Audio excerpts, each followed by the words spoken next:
there because you were in a good exchange, but we will come back to that, I hope. Suivant.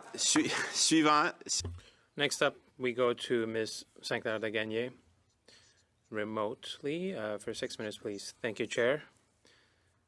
I'd like to thank the witnesses for being here. I would also, of course, like to wish you a happy holidays season. So I'll directly start asking my questions. I have many questions. The first one will be for Ms. Boudreau. Now, if we look at the details of the public accounts, we see that the net debt hasn't really fluctuated that much because there's a big difference in terms of the assets coming from pensions. And if you look at the numbers between 2023 and 24, there's a difference of $7 billion.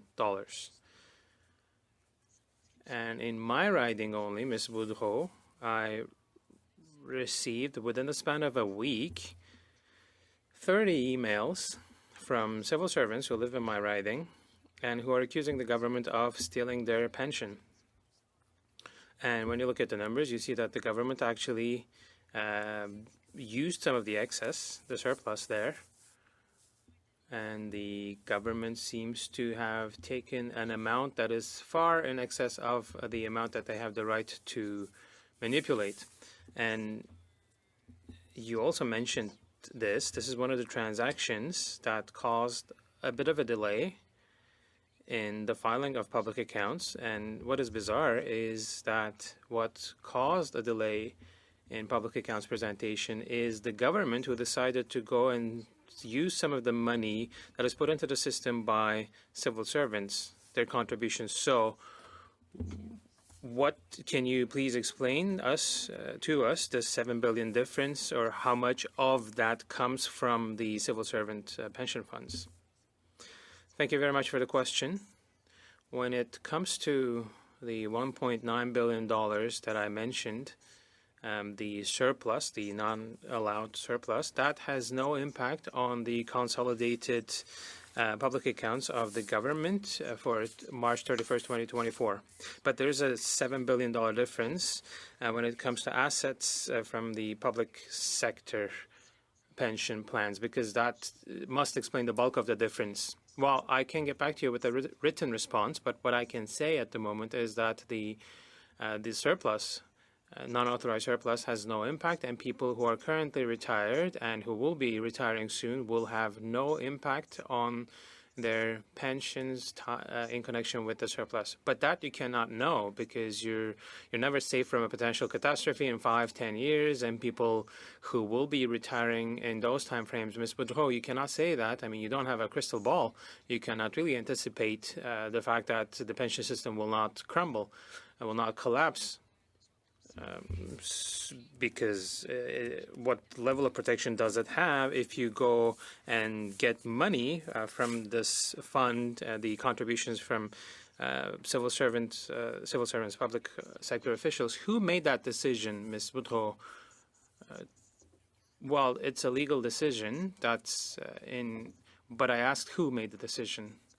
Well, the president of the Treasury Board published a report, and the report was very clear. It was from the actuaries, and it said that the maximum allowable limit was 125%, and they had the legal obligation to let these funds exit the pension funds. Well, the labor union seems to be questioning the legality of using that much money, $1.9 billion in expenditure. So there's a press release from the labor union, and they seem to know what they're talking about, and that this amount is far in excess of what needs to be taken by the government. But you're saying the labor union doesn't know what they're talking about? Well, what I'm saying is that the amount was calculated by the chief actuary, and the $1.9 billion amount was what they ended up with, and this was put into the Treasury funds. So, in fact, civil servants, just in my riding, within a span of a week, I got 30 emails, and I'm assuming thousands and thousands others are being told untruths by their labor union. Well, I don't have the letter that you're referring to, so I cannot confirm its validity. I don't have access to it. Thank you. The Professional Institute of the Civil Service of Canada is against the government taking $1.9 billion from the pension funds, which was not authorized. So this amount represents the collective contributions of civil servants. And this letter, this press release rather, was sent by the labor union on November 29th, Ms. Boudreau. So this is all very bizarre, and the government should be working in closer connection with the labor union, because $1.9 billion taken from the pockets of the civil servants, it's an enormous amount. So I will need a written response on that to understand why there's a difference between 23 and 2024 of $7 billion in the assets from the pension funds of the civil sector, public sector. So my next question will be for Mr. Forbes. I asked the question to your officials actually on Monday during the lockup. I did not get many answers. I hope I'll have one today. For the $1.3 billion that was budgeted for the border, so this amount, where does this money come from, $1.3 billion? And the Department of Finance, has the department started to come up with a plan for these $1.3 billion for the control of the border? Well, to answer your question, yesterday there was an announcement by a number of ministers on a plan for the border, which provided some details for that amount of $1.3 billion. I do not have the text itself with me, but it contains some details for that plan for the border. Thank you very much. Up next. Cannings, joining us virtually as well. You have the floor, sir, for 6 minutes. Well, thank you. And I'm going to start off by kind of picking up where Madame Sinclair-Degagné was going with the pension fund situation. I think all MPs across the country have heard a lot of concern from public servants who are putting deferred pay basically into their pension fund, and now they find that they've been paying so much that it's created a surplus that has gone above the legal amount, and so now that part of that surplus has gone into general revenue. And as you know, these pension funds come from a contribution by both the workers and the government. And I think the workers and pensioners are upset that they don't seem to be getting, if they've been paying too much, they're not getting that money back directly to themselves or through other mechanisms. It's just going into general revenue. They don't mind the government portion going back, I'm sure, but I'm just wondering, is there any mechanism to do that? Is there any plans? And if there isn't, why isn't there? Because it seems to be patently unfair, and that's why we are being swamped with messages from our constituents. Thank you for the question. When the surplus was in the document tabled by the President of Treasury Board, she mentioned that the government is looking at options for the future, and she will be discussing that with stakeholders. So I don't have more information at this moment when it will be discussed and with which stakeholders will be involved. So there's nothing else I can offer, I can tell you today on this one. And those options would refer to what to do with the extra money, or options to make sure we don't have such an incredible surplus in the future? This all started, I believe, back in the Harper administration. They changed the structure of the pension funds, so new employees were getting a different kind of pension so that they would have to work longer to get it, et cetera, et cetera. And it seems that there has to be some rejigging there as well for the future, as well as what to do for the present. Do you provide any advice to the government on those options? Like I was saying, the President is required to do something when there is a surplus above 125%. And this is what she did. She tabled a document that was supported by the actuary that showed the non-permitted surplus situation. That amount will be transferred into the Consolidated Revenue Fund.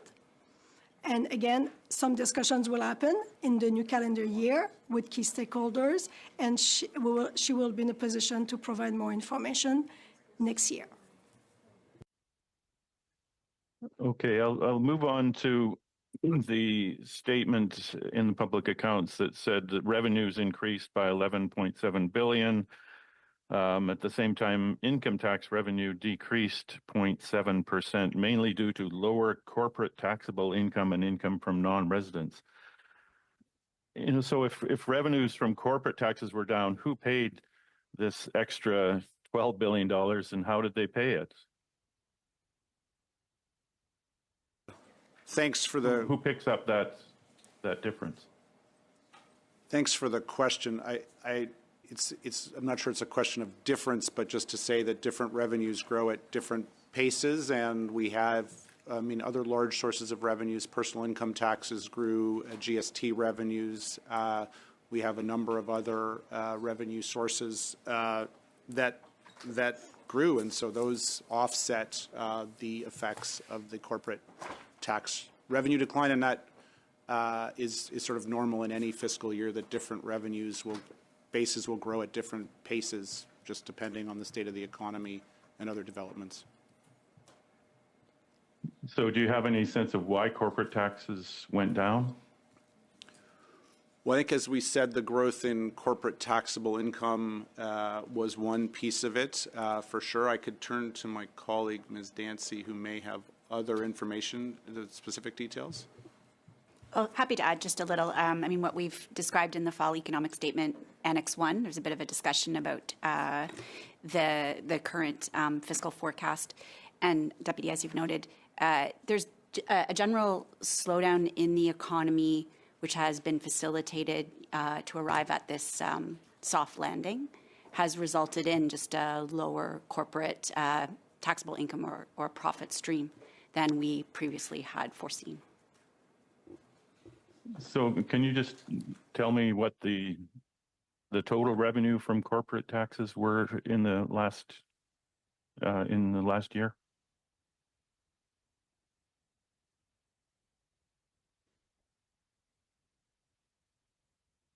Anybody have that figure? Sorry, $82.5 billion was the corporate tax revenue that's recorded in the public accounts. And the amount for personal income taxes? $218 billion. I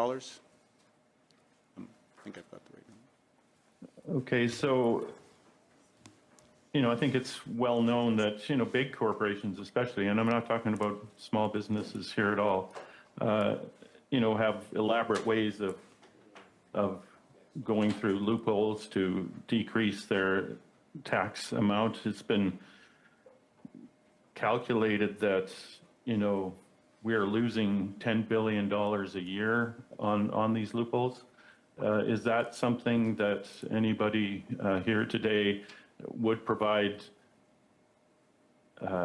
advice to the government on how to close those loopholes? How to, I don't think we want to put an extra burden on companies that are suffering and struggling. And obviously, if they are, they're not paying much tax because they're not making much money.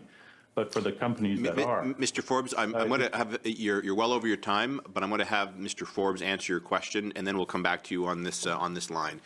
Mr. Forbes, you can answer that, please. Thanks. Yeah, a couple of points. We work very closely with the Canada Revenue Agency to identify places where the tax system, where there is avoidance of taxes that should otherwise be paid. I think there's been a number of steps taken in the past few years to tackle some of this tax, this unfair tax avoidance, tighten rules. And, there's an ongoing effort, quite honestly, with the Canada Revenue Agency to identify these pieces, because I think the fairness of the tax system, it's important that corporations and individuals feel that, that the tax that is owed is being collected. So it's an ongoing battle, and we work closely with the Revenue Agency to tackle those issues. Thank you very much. That ends our first round. Our second round will consist of 6 members with various times each. Miss Rempel Gardner, pardon me. We've known each other for so long. I apologize about that. You have the floor for 5 minutes, please. Well, thank you, and allow me to put on the record that Teddy is a wonderful dog. I just feel like that should have gone in the Hansard, so I will continue. Mr. Forbes, have you developed an economic analysis of a potential 25% tariff on exports to the United States should the new American administration implement this measure in January? Thanks for the question. We're certainly working on a range of scenarios in terms of what